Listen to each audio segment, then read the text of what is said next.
in reality.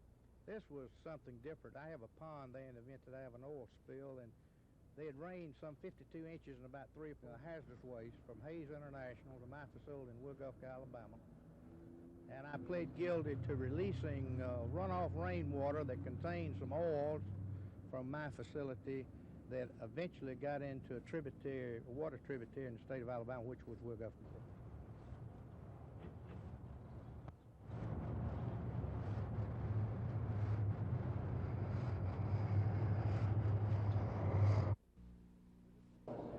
The decision in the case of Lyndall Bolton came as a big surprise to government officials. Bolton was one of 5 people indicted earlier this year for illegally dumping hazardous waste.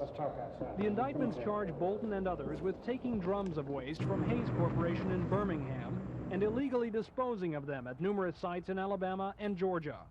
It took state and federal authorities more than 2 years and $500,000 million to build their case. But when it went to trial, they saw the charges dropped against 2 defendants. One was found not guilty, and the other has not been found at all. Only Lyndall Bolton has been sentenced, and the chief of the state's Hazardous Waste Division, Buddy Cox, is not happy with what he sees as a very light punishment.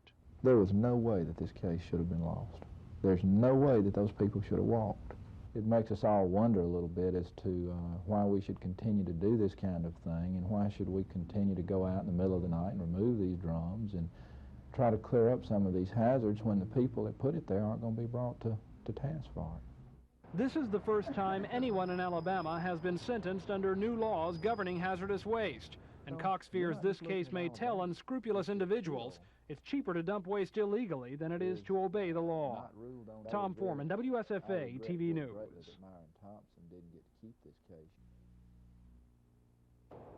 Last August, Lyndall Bolton of Coosa County and 4 other people were indicted for allegedly illegally dumping hazardous waste. Bolton pled guilty, and today a federal judge sentenced him to 5 years probation and a $5,000 fine. There was no way that this case should have been lost.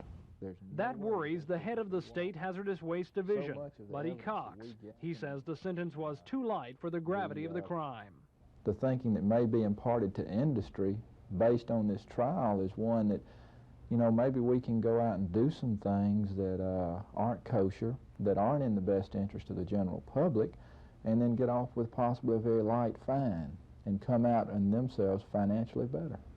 For the government, the sentencing was the last hope for a case it took them 2 years and $500,000 million to build. Of the other people who were indicted, the charges were dropped against 2, one was found not guilty, and the other can't be found at all. Right now, the government is appealing some of the decisions in this case. Officials here say if they do not win their appeal, it will be a serious blow to future efforts to try to control hazardous waste. Tom Foreman, WSFA TV News. Located in a private hospital, and the last medical center, it is not singular to Druid City Hospital. Y'all have regional LA emergencies, y'all have education. Low amount to transport babies to the units.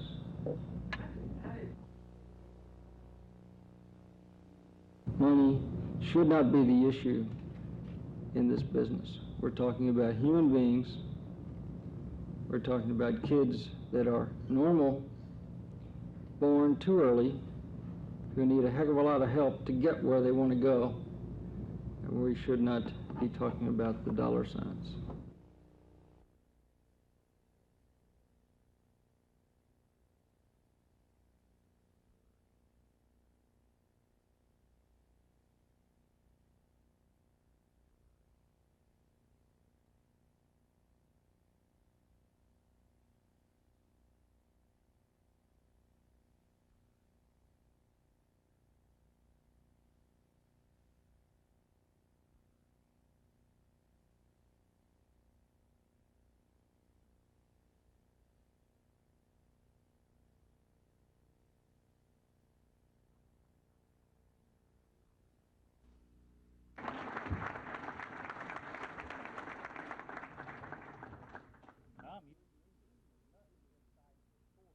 If you miss 3 meals and nothing's in sight for the 4th one, you're going to be real concerned. So what I really am saying to you, that agriculture is your business. You have a definite interest in agriculture. We in this country, thank God for it, that we get a price that will return a profit for those that are involved in production agriculture. And that is going to require higher prices for the food that we. State prison officials and attorneys for inmates met with the court-appointed oversight committee for about 30 minutes this morning before reaching an agreement ending federal supervision of Alabama prisons. The settlement was then turned over to Governor Wallace for his approval. Both Wallace and Prison Commissioner Fred Smith call the agreement a proud day for Alabama and a victory for state taxpayers. The main victory is the dismissal of the court order and an agreement that Alabama prison system is a constitutional system. The settlement would remove the prison system from court jurisdiction next week, but it has two stipulations. First, the Prison Commission must reduce the number of inmates at the West Jefferson facility or provide more programs to keep inmates busy. The institution was designed to hold 1,000 inmates. More than 1,700 are housed there. And second, the four-man oversight committee must continue to monitor the system until January 1st, 1988. In return, inmate attorney John Carroll agrees to drop the 13-year-old suit, but he says there may be future individual inmate suits on other issues. The agreement now goes to federal judge Robert Varner for his signature. If Varner approves, federal supervision would end December 3rd. The only dissatisfied party is Attorney General Charles Graddick. His assistant, Al Agricola, says the agreement isn't specific enough. We may be getting out from under a federal judge in this case, but we're not getting out from under a federally appointed four-man implementation committee which will have the authority to make decisions for the Alabama Commissioner of Corrections. And we are strongly opposed to it. We will seriously consider taking appellate avenues for relief. Dean Argo, WSFA, TV News. Upon a finding that things are constitutional, so this very carefully does not find We'll be able to meet with the governor. Mr. Conrad has a warrant, and we will have in just a few minutes a retyped version of. I understood the committee to say yesterday that it would not tie the commissioner's hands on which route it used. That's really like West Jefferson. He wanted considerable flexibility in unless y'all want. We don't anticipate everybody signing off. Just like the way it's written here with our view that the court would not have jurisdiction of this institution. Will there be signatures of all members of the committee on this? Dan Marino's 5-yard touchdown pass to Mark Clayton in the second quarter was his 33rd scoring strike of the season, 3 short of the single-season mark of 36 set by Y.A. Tittle of the New York Giants in 1963 and tied by George Blanda of the Houston Oilers in 1961. But before this night was over, the second-year sensation from Pitt would tie the long-standing record on a 12-yard touchdown pass to Bruce Hardy in the third quarter. It's something that has stood for a long time, and to be considered with great players like George Blanda and Y.A. Tittle, it's a great honor. But I think what makes it so much fun for me is because so many guys help me accomplish that, guys that go and catch the ball, our receivers, and I get time to throw. So that's what makes it fun for me. A little hard to believe that a guy in his second year could accomplish the things that he's accomplished, and he does it just within the framework of his own ability, his own personality. He's never awed or intimidated by anything. He just keeps going after it, and good things happen to people like that. He knows how to deliver the ball. So when you only have a couple seconds to get back there, you have to be Superman to do it, and I don't guess I was tonight. Marino could break the record with a touchdown pass against the Raiders Sunday in the Orange Bowl. Dave Cody, WSFA TV Sports.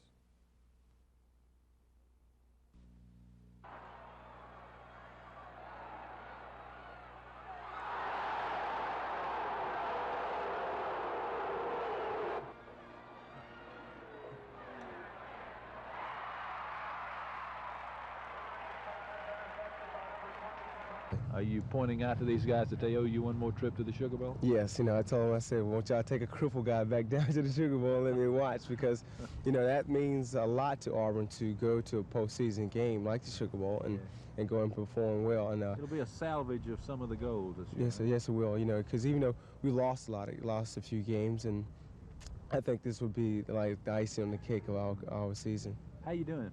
Well, I'm doing fine. It's very hard to get to classes. Ain't easy though, is it? No. The good thing about it, all my friends are helping me out getting back and forth from class, and I'm getting a little more sympathy from the girls. I like that.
We felt like that we had to get the game strung out in a full court game.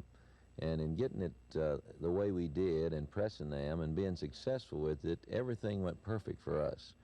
And then late, when they did get it in a half-court game, it was like basket for basket.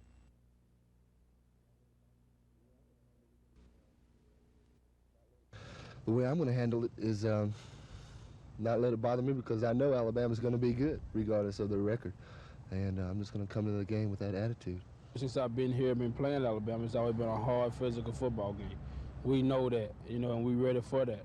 So we just going to go out and, and put our heart and soul into it. When you look at them on film, you've got to have a lot of admiration for Coach Perkins and the way, their defense really gets after it. Yeah. They pursue real well, and, they game tackle. And they've always got a lot of people around the ball, and, they look impressive on film, and it's, we're definitely not taking this game too lightly. The fans look at it as revenge or whatever, but I think the players just look at it as playing against old friends, and that's why it's so special to them.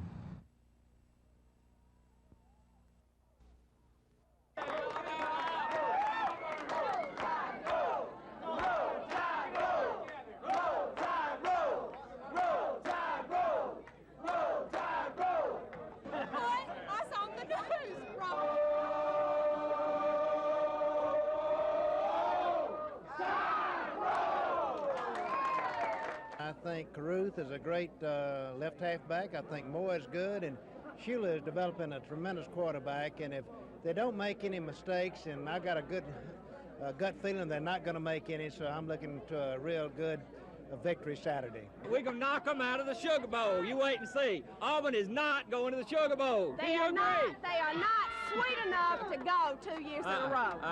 And New Orleans doesn't want them. New Orleans does not want them. How about a prediction, Tom? I think Alabama will play the best they can possibly play. Auburn's got all those All-Americans, got great coaches who learned everything they know from Alabama.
The decision in the case of Lyndall Bolton came as a big surprise to government officials. Bolton was one of 5 people indicted earlier this year for illegally dumping hazardous waste.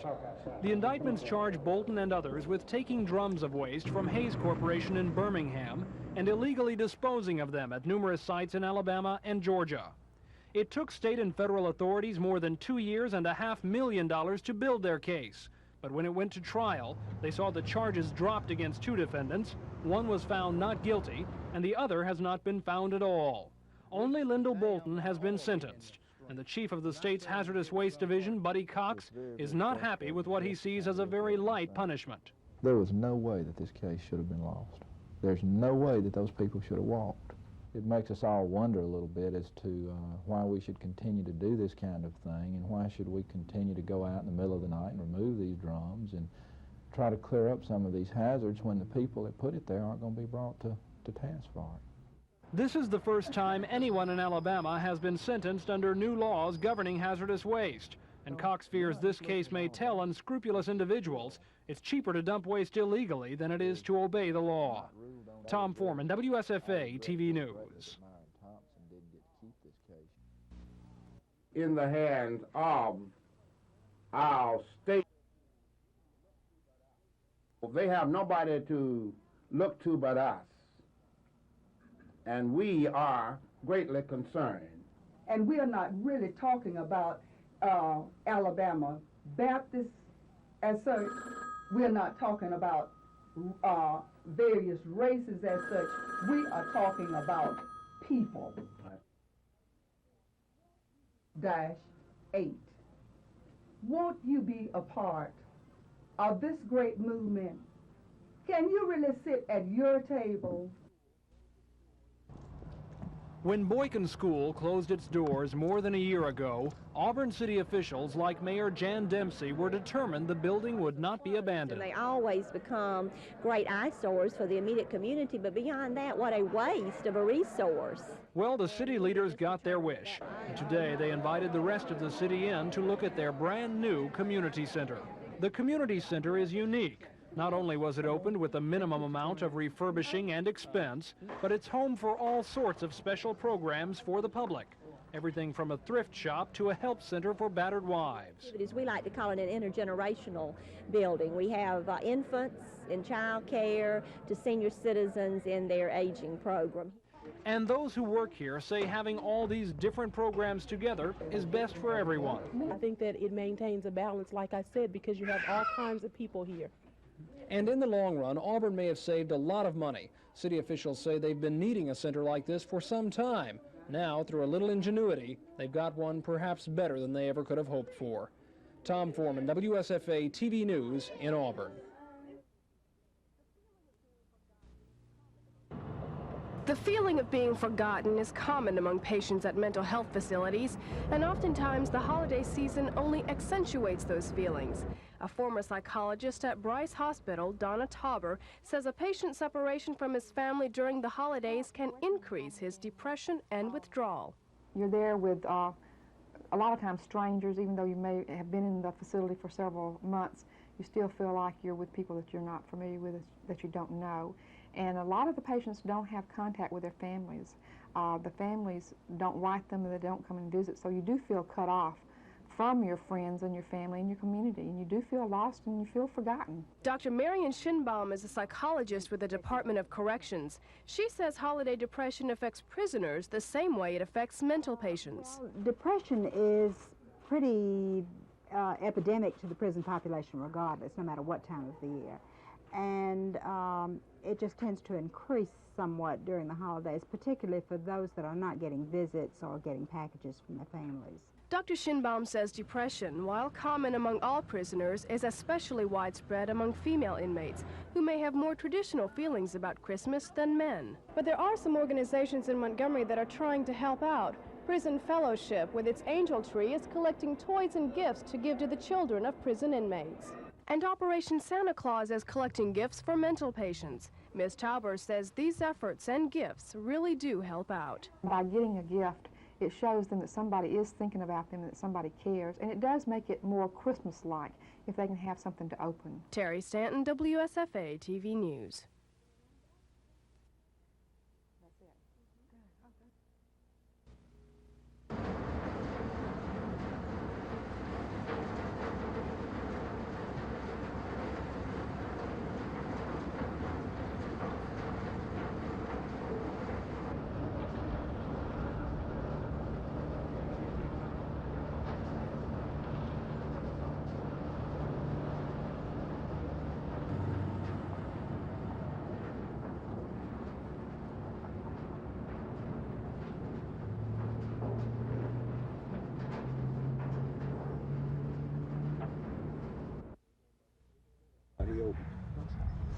you're going to make a quick setup like you're going to block. Coach Dwayne Webster is the driving force behind this Reeltown Rebel football team that pounded the Linden Patriots 30-12 in a 2A quarterfinal game last Friday. It was Reeltown's 12th victory in 13 games. Surprising to some, but not to Coach Webster. I told our players I thought we could, would be good enough to get in the playoffs if we wanted to, and I thought we would do well in the playoffs. Webster insists his backfield tandem of fullback Douglas Thomas and tailback William Bell are the best in Class 2A. They also get quarterback Chad Ledbetter's vote. Thomas and Bell and Grayhouse, they've done a really good job as far as running the ball and everything, and our pass plays work pretty good. Keith, he catches the ball real good, and once he catches it, he can run it pretty good. The Rebel defense has had occasion to give up the big play, but Tracy Gray, who amassed 21 tackles in the Rebels' 25-0 shutout of Beauregard, believes they can hold together for at least a couple of more games. The team has came together and pulled together as one team, and everybody's been real enthused about the playoff and stuff and really wanted to make it all the way. Reeltown hits the road Friday for a semifinal game with 12-1 Cottonwood. If we play as well as we can, I think we have a chance of winning, and I think we're going to go down ready to play, and I know Cottonwood will be ready. And they finished second in 2A last year. The Reeltown Rebels, our high school team of the week.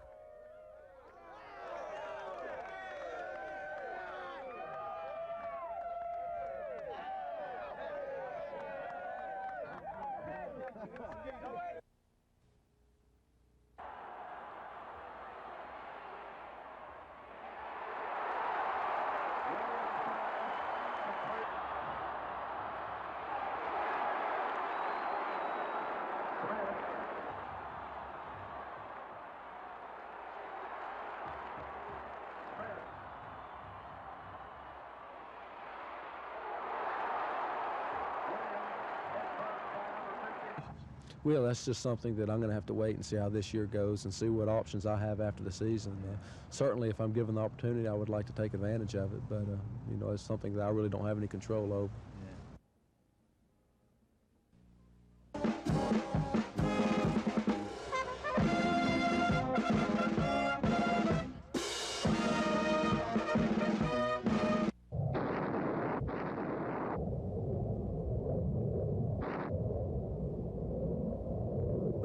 Just slightly, but the problem with them was that they're so indoctrinated that we're a different breed of cat. We're as a society, we're a good society, and I would say do in war as you do in peace.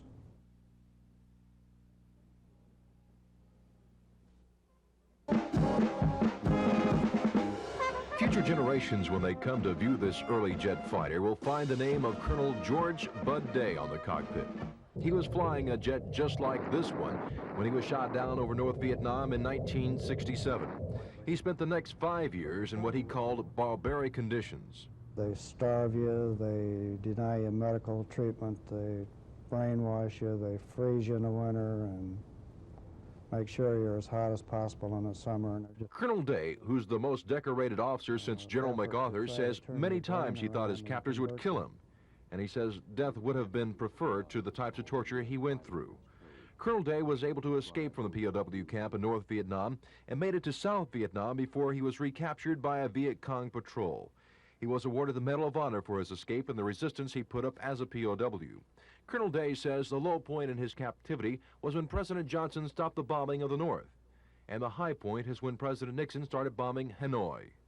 It was a tremendously exciting thing because we had all been waiting for some president to do that for all those years, and we knew that that was our ticket out. And everyone knew they were released, you just didn't know what day. Colonel Day says there were two things that sustained him through his 5-year nightmare: his faith in God and his country. Don Phelps, WSFA TV News. A group of former patients and Fairview Medical Center officials allege the city and county discriminate against poor blacks in their guidelines for allocating emergency health funds to the area's 3 larger hospitals. City and County of Montgomery, in rejecting the implementation of a general indigent medical care program or plan was racially motivated. But city and county attorneys contend Baptist, Jackson, and St. Margaret's received money because of their rotating emergency room agreement. A larger percentage of the money that is appropriated for indigent emergency service is used by the blacks. The statistics were clear. 5 budget years, it ranged from 60% for the blacks as high as 70%. The suit was originally filed in July of 1983, but Judge Varner threw the case out on the grounds governmental bodies have discretionary power when earmarking funds. But later on appeal, the 11th Circuit sent the case back, contending race could not be a factor in determining which facilities are funded. The director of Fairview says his facility is caring for the majority of the area's indigent patients without any outside funding. No hospital can continue to take care of indigent patients consistently without any reimbursement. Judge Varner has taken the case under advisement and says a ruling should be issued next week. Dean Argo, WSFA TV News.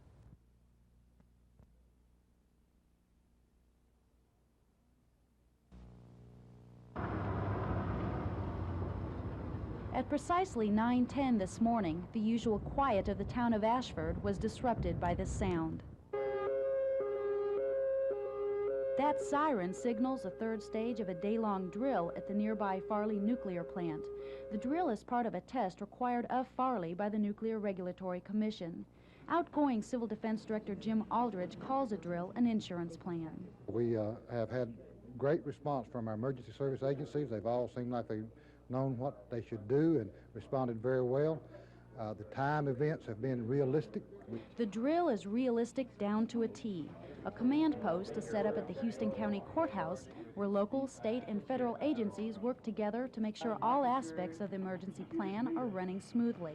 Officials also staged a mock news conference, since one of the main elements of this drill is to get information to the public as quickly as possible. Also, the instant news media. They have a great role to play as far as warning the population. We call them and let them tell the population what's going on once we activate sirens or weather alert radios. Aldridge says the public is invited to an evaluation of the drill at 8 a.m. Friday at the Houston County Courthouse. Christy Steves, WSFA TV News, Houston County. And being able to go through the call list and get people in place. Meanwhile, we'd be notified. If your invitation to the Mystic Ball got lost in the mail again this year, the revenge you thirst for, or the comic relief you really need, is probably found in the play called Balls. The show centers around 3 women who are very different, and each one of them, for a different reason, wants very much to be a part of the ball system. My date will wear white tie and tails, my gown the envy of all the females. The head of Huntington's music department, Dr. Gene Schaefer, and the school's theater director, Colonel Robert Barmettler, have teamed up to parody Montgomery's High Society. I don't think any of the Mystic Balls are terrible. If the people want to be involved with Mystic Balls, that's certainly their pleasure. My point is simply that no individual should hold another individual, or in fact the Mystic Balls, responsible for their happiness. You know? Or unhappiness. Or unhappiness, whatever. In the play, the 3 women pack up and leave town, having been spurned and snubbed and otherwise turned down for the ball. I think you have to remember that it's a private party, and you wouldn't expect everybody to go to it any more than you Madeira would Spencer, in your once own the high home. priestess of Montgomery's elite, says thousands and thousands of dollars are spent on the Mystic Balls. And then somebody else says, it's a real waste. It would be so wonderful if we took the money that is spent on the Mystic Balls every year and spend it on something that's worthwhile. Well, suppose all the money that's going to be spent at the Alabama-Auburn game were given to another charity, to a charity. See, it's all the manner of the way you look at it. In Balls, it's all in how you laugh at it. Susan Silvernail, WSFA TV News.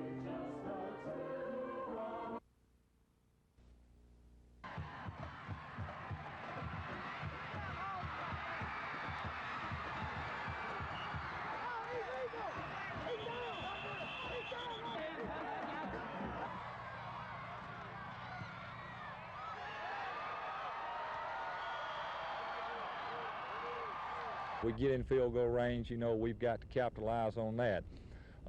Offensively, I feel like we've got to hold on to the football, and the weather's probably going to be cold, and that's going to be a big thing too. And we hope we just don't make, you know, a lot of mistakes turning the ball over, and that's what we're going to try to do.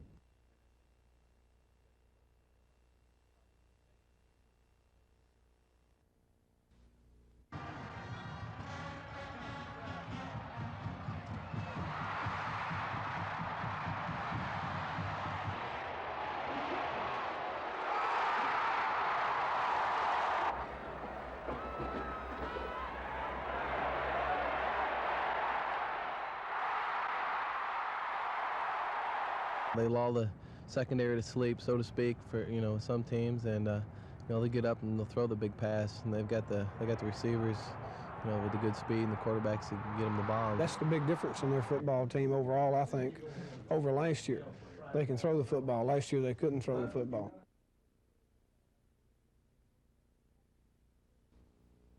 Versus effective versus, who should I, what happens when I get married, that type of thing. So it really just seems to be recessive gene. Well, you don't know, what, just a recessive gene, no, very likely consistent carrier. So what, but what percentage? It's 100% carrier. Do you have anybody affected? No.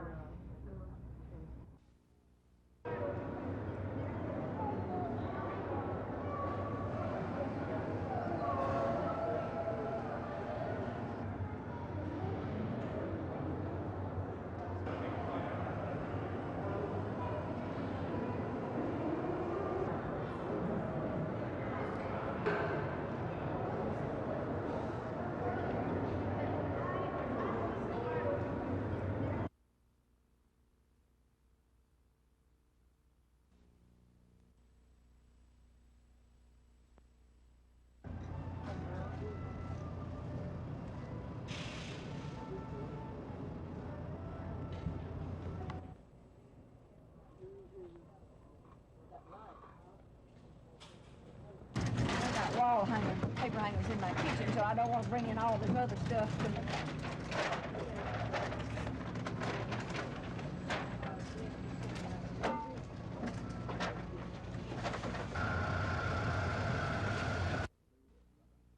Okay, good deal. All right, see you then. Bye-bye. Bob Query is a consultant for the food distribution business. He's also a volunteer for the Salvation Army who's looking for help from local people so needy families won't be without food at Christmas. Two things. They can either give money, and they can give that directly through the Salvation Army at 900 Bell Street, or either through the schools or as they do their grocery shopping, give food. Stores participating in the program will have signs out front. And while customers are going down the aisle, they'll find signs along the way pointing out which food items are needed for the food basket. You simply pay for the item, leave it at the cashier's desk, and it goes into the food basket. Last year, shoppers donated 6,000 pounds of food. Query hopes that amount will double this year. With the help of school food collections and donations by businesses, 1,900 families received Christmas baskets last year. And the Salvation Army has a screening process to make sure families receiving food really need it. They have to bring in their rent receipts, have proof of their income, and in this manner, with their experience, they fairly well are certain that this is not somebody trying to rip off the system. While this is only the second year for the store food collection program, Query believes it will grow because it's an easy way to help people and help you receive the spirit of Christmas giving. Don Phelps, WSFA TV News.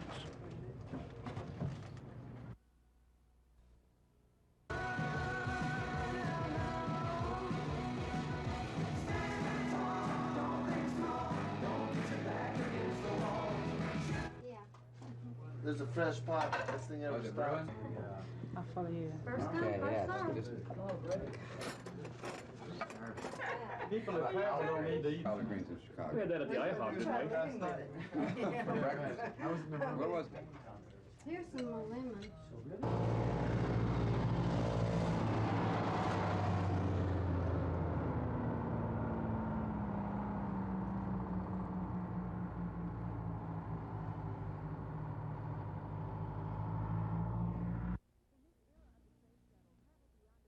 In this era of the space shuttle, travel beyond the bounds of gravity has become almost commonplace. That wasn't the case back in 1959, when space travel first moved out of science fiction into science fact.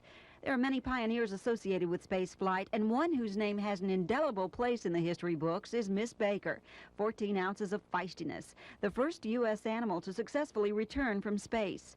For years following her historic flight, Miss Baker lived at the Alabama Space and Rocket Center's Space Museum.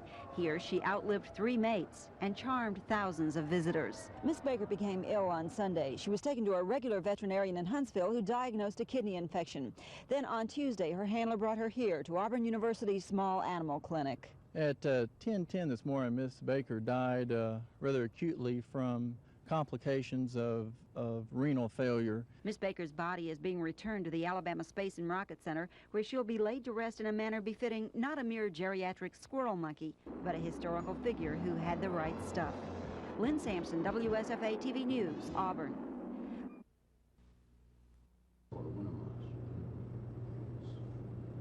Of December, there is no order anymore. Now, when I have staff meetings and with my regional coordinators meet with their wardens, it's not any longer the verbiage of what does the court order say, what do we got to do as far as the court order. Now it's what is the most efficient and effective manner to run our system. Hey, smile, Jim.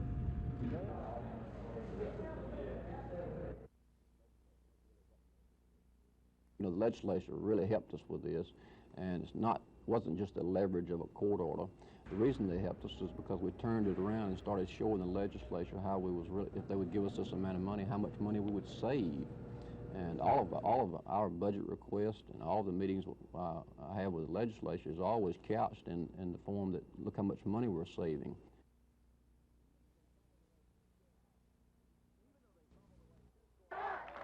Even though they fumbled away 2 scoring opportunities, the Troy State Wishbone offense piled up 579 yards in their 31-21 win over Central State of Ohio.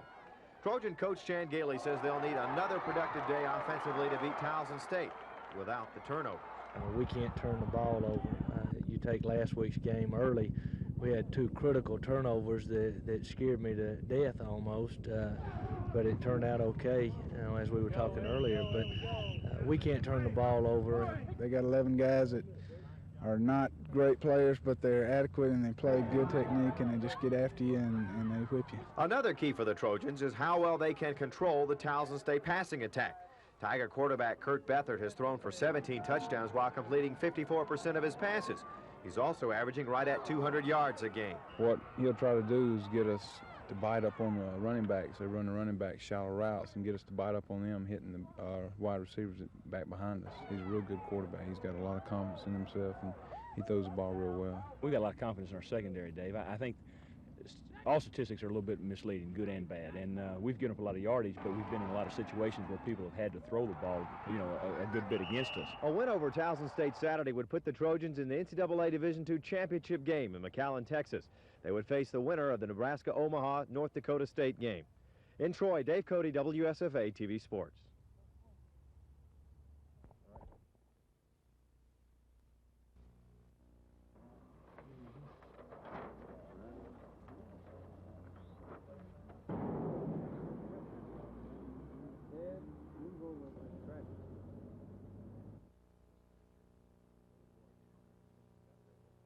He was a man, as I said, at his passing, that they're few and far between. He was a man that was dedicated to the American way of life, and a man that practiced the American way of life every day that he lived. Whereas the late George H. Grimsley of Haleburg, Henry County, Alabama, was a prominent Alabamian whose death on April the 22nd, 1984, was a source of sadness and deep grief for all those whose lives were made better for his.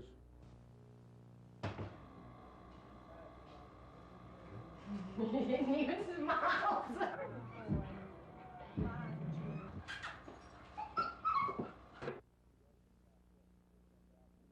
Judging by what has been vaccinated here, and we vaccinated 1,700 animals last week here.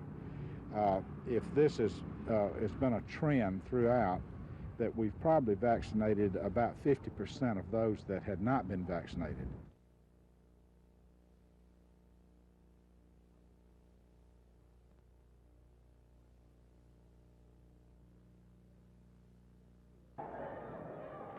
The young series has drawn well from the start. Birmingham has swelled with Auburn fans the night before the annual football showdown with Alabama. A sellout is likely.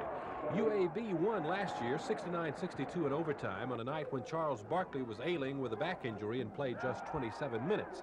There's added glitter this time because of UAB's fast start.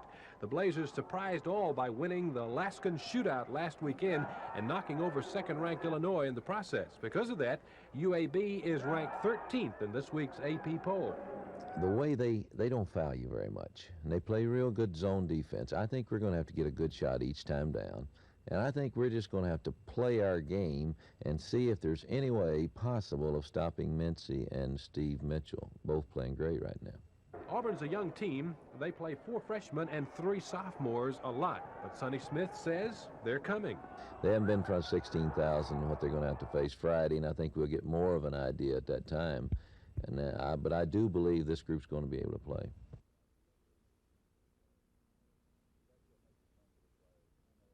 That's what makes it fun for the players. You know, the fans look at it as revenge or whatever, but I think the players just look at it as playing against old friends, and that's why it's so special to them. The Auburn game's always important every year. You know, it's the biggest game of the year for us and the biggest game of the year for them. So, you know, you always want to win this game because you have the bragging rights in the state. I know a lot of Alabama fans, and a lot of them told me that we'd never beat Alabama. So I'd like to say we beat them 3 years in a row.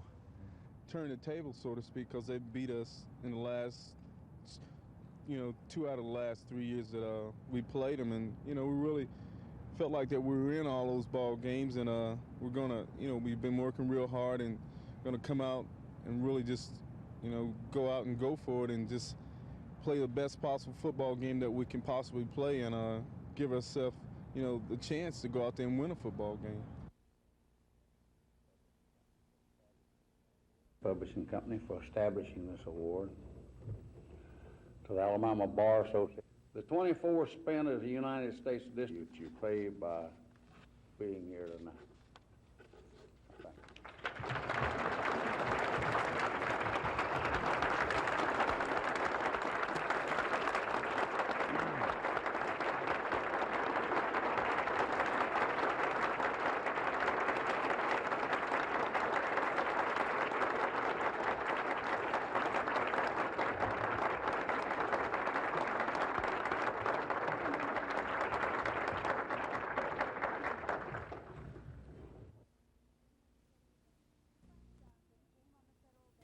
Frank Johnson came on the federal bench about the same time Rosa Parks was being arrested in Montgomery for refusing to move to the back of the bus.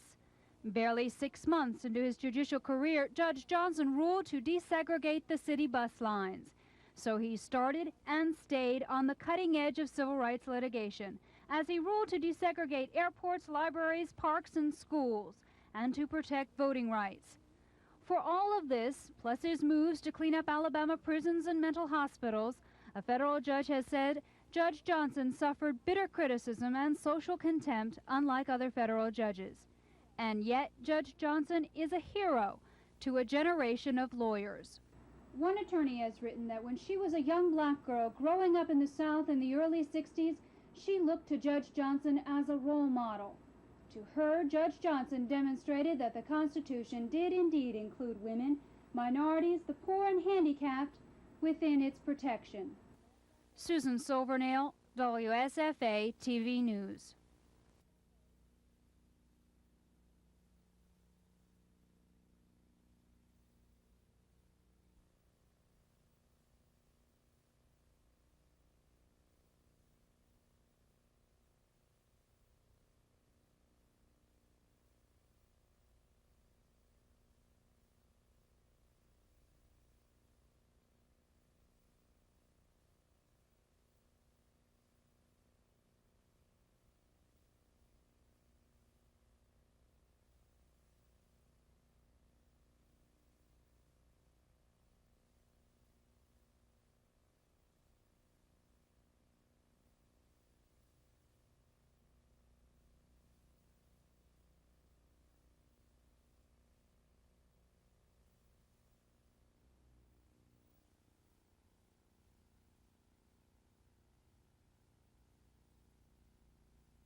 There's added glitter this time because of UAB's fast start. The Blazers surprised all by winning the Alaskan shootout last weekend and knocking over second-ranked Illinois in the process. Because of that, UAB is ranked 13th in this week's AP poll. The way they don't foul you very much, and they play real good zone defense. I think we're going to have to get a good shot each time down. And I think we're just going to have to play our game and see if there's any way possible of stopping Mincy and Steve Mitchell, both playing great right now. Auburn's a young team. They play 4 freshmen and 3 sophomores a lot. But Sonny Smith says they're coming. They haven't been in front of 16,000, what they're going to have to face Friday, and I think we'll get more of an idea at that time. And but I do believe this group's going to be able to play.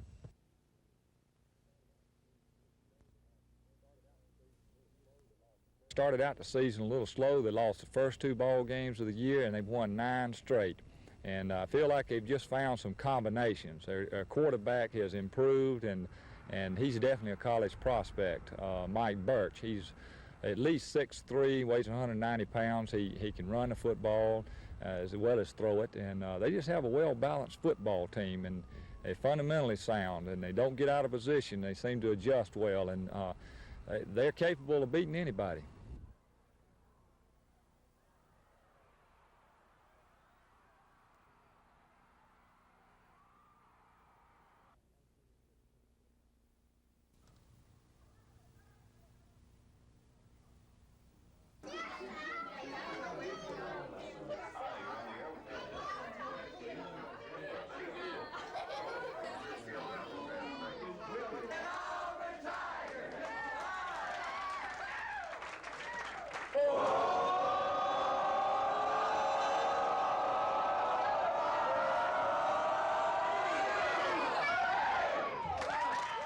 We hope it's not going to be an embarrassing situation up there for Alabama, because we do want them to continue with the football program in Tuscaloosa, but we're looking for a big win. I'm going to say about 34-14. Look out for Pat Washington. Bo Jackson himself will score more points than the entire Alabama football team.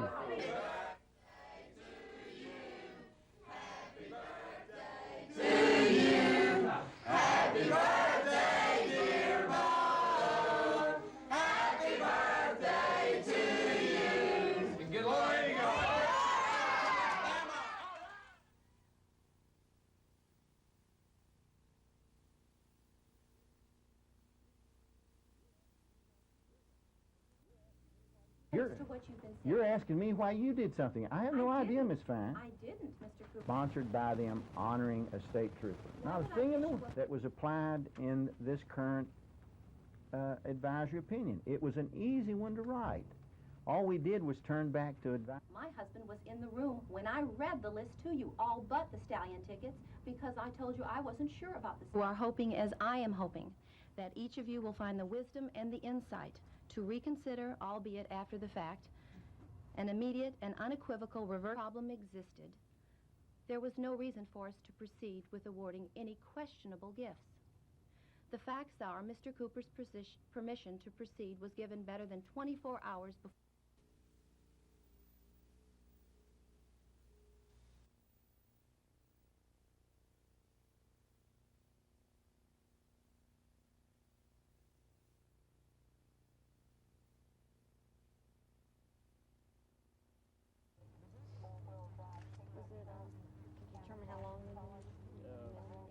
Sometime this morning.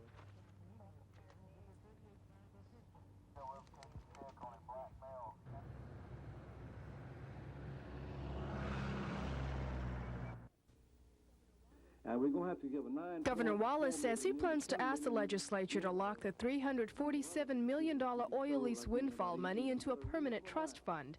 He says he'll propose this method in a constitutional amendment that could only be altered by a statewide vote, and that it's necessary if the money is to be used effectively. Because if you start dealing a little to this group and this group who have plans that are announced in the paper, the next thing you know, you get no real results from the $347 million. Wallace also says he wants the legislature to approve a $200 to $300 million educational bond issue to be used in all phases of education, including the purchasing of a new supercomputer. Other states are getting master supercomputers, and we're going to have one in Alabama. And I think that That's one of the finest things we can do in the field of research and development.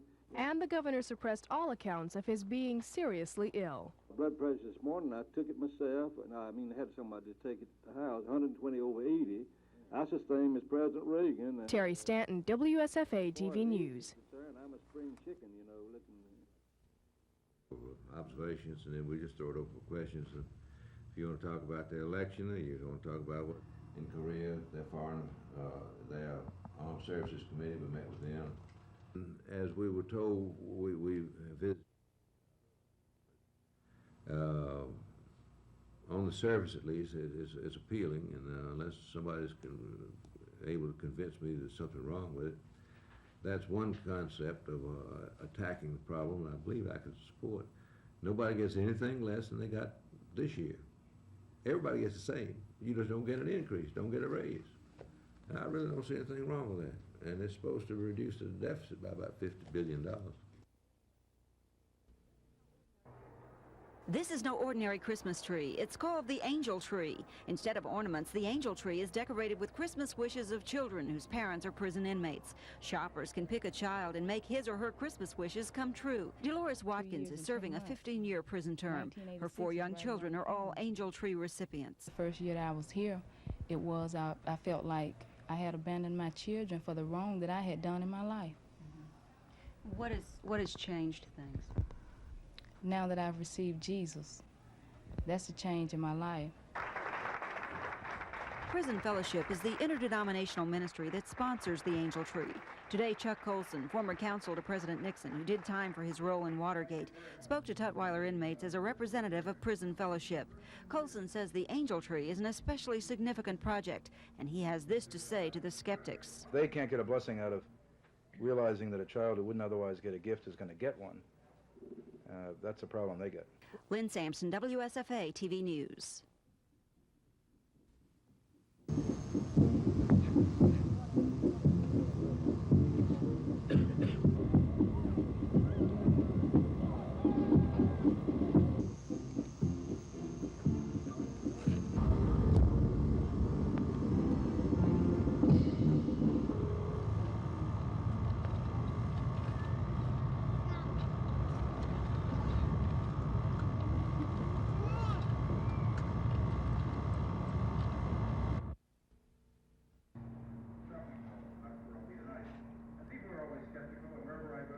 To move forward.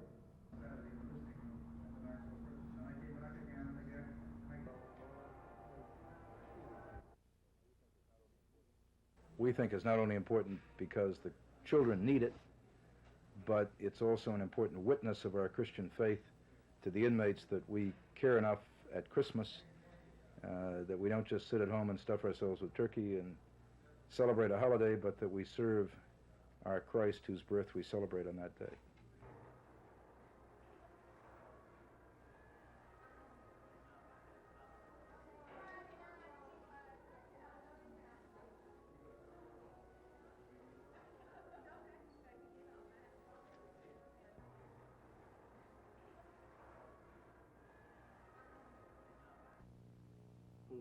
This man has served his country for 44 years.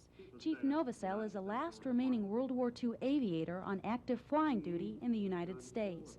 He's been given many medals for his heroism, among them the Congressional Medal of Honor, and now today the Distinguished Service Medal. Commander of Fort Rucker, General Bobby Maddox, presented the award to Novosel. At his retirement ceremony, Novosel shared a part of his past with those who came to honor him. I have seen many battles. I have seen much destruction. I have had to listen to the cries of too many wounded. Also, I have lost too many personal friends. And yet I am here and don't know why or how. Novosel has served in World War II, Korea, and Vietnam. He's noted for saving 29 soldiers in Vietnam at the risk of his own life. Novosel told spectators and military colleagues he hopes to be remembered after he retires. It is time for me to depart. And when my service book is closed, I hope that someone will have slipped in a page which says, he was a good soldier. Christy Steves, WSFA TV News, Fort Rucker. Aerosol.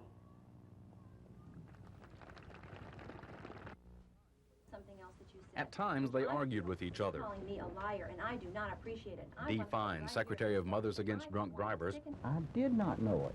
and Melvin Cooper, Director of the State Ethics Commission.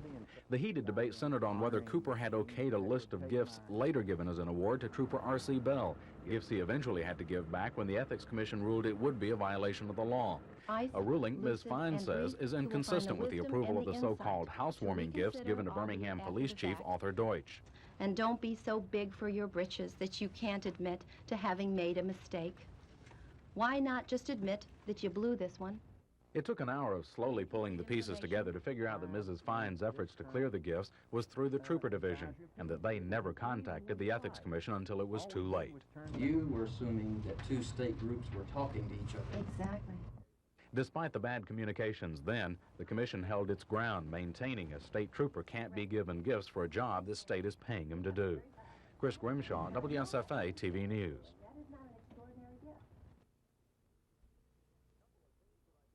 A couple of teams with identical records meet in Sweetwater tonight. The 11-2 Bulldogs play host to the 11-2 Beulah Bobcats, the winner to meet either Maplesville or Valley Head in the 1A finals. In Cottonwood tonight, the 2A Bears, led by quarterback Ryan Exum, entertain Reeltown. Both teams are 12-1, and the Rebels know they're in for a tough fight, since Cottonwood has a little extra incentive. I think we're going to go down ready to play, and I know Cottonwood will be ready. And they finished second in 2A last year. The winner meets either Millport or Cortland in the finals next Friday night. Terry Burt's 3A Elmore County Panthers hope the home field advantage will help them get by Randolph County tonight. Eclectic is 9-4, Randolph County 9-3. The winner of tonight's 3A semifinal meets either Cherokee Vocational or Lamar County in the final. In a 4A semifinal, the Tallahassee Tigers travel to Bruton, where they hope to have better luck against T.R. Miller than Pike County did last week. T.R. Miller's Tigers are 10-3, Tallahassee's Tigers are 8-5. What may turn out to be the best game of the semifinal schedule will be under the lights in Greenville tonight. Coach Wayne Woodham's 5A Tigers, 11-2, feature a tough defense and a ball control offense. Tonight they play host to 10-2 Demopolis. The Tigers ousted previously unbeaten Wetumpka last week. The winner of tonight's game will meet either Emma Sampson or Gardendale for the 5A championship. The Prattville Lions enter tonight's 6A semifinal against BC Rain of Mobile after knocking off #1 Central. And that is why Lion coach John Glasscock is a little concerned about a letdown. If you have a letdown, or if you get caught flat, you can be beaten even by a team that might not be better than you. I know that they're not going to make any mistakes. They hadn't made any all year, and if we make mistakes, we're in a heck of a jam. I know we're going into a hostile place. I know their community's going to be behind them, but I think most of our community's going also. The winner of tonight's game will play either Mountain Brook or Johnson next Saturday afternoon at 1:30 in Birmingham's Legion Field.